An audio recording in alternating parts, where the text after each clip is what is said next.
বর্তমান আসানসোলে হাতে মাত্র কয়েকটা দিন বাকি, তারপরেই লোকসভা নির্বাচনের আসানসোল কেন্দ্রের ভোট গ্রহণ আগামী 13 মে।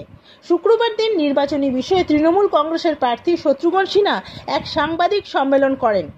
এদিন এই সম্মেলনে প্রার্থী ছাড়াও উপস্থিত ছিলেন মন্ত্রী মলয় ঘটক মহাশয়, বারাবণীর বিধায়ক তথা আসানসোলের মেয়র বিধান উপাধ্যায়, তৃণমূল কংগ্রেসের জেলা সভাপতি নরেন্দ্রনাথ চক্রবর্তী, জামুরিয়ার বিধায়ক হরে রাম সিং, আসানসোল পৌর নিগমের চেয়ারম্যান অমরনাথ চ্যাটার্জি, তৃণমূলের নেতা শিবদাসন দাসু, এমএমআইসি গুরুদাস চ্যাটার্জি সহ বিভিন্ন বিশিষ্ট ব্যক্তিবর্গ। এই সাংবাদিক সম্মেলনটি আয়োজিত হয় পশ্চিম বর্ধমান জেলার আসানসোল তৃণমূল কংগ্রেসের জেলা কার্যালয়ে।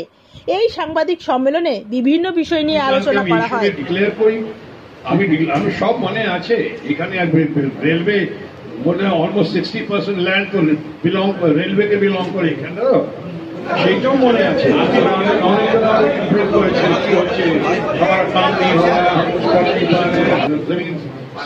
पानी नहीं मिल रहा है, सर्वेज का सिस्टम ब्लॉकेज हो रहा है, फलाना हो रहा है, सब आशे, किंतु ये सब तो हमारा प्रायोरिटी वाइज तो साथियों का, कलीग्स का, नेताओं का साथ लेकर, आशीर्वाद लेकर और ममता जी के व्यक्तित्व और नेतृत्व के अंदर मैं सामने आया हूं, यही कहने और यही करने, क्योंकि हम लोग जो हैं इस बात के लिए मशहूर हैं, या शायद कुछ लोगों में थोड़ा बहुत बदनाम है कि हम जो कहते हैं वो करते हैं और जो करते हैं वही कहते हैं।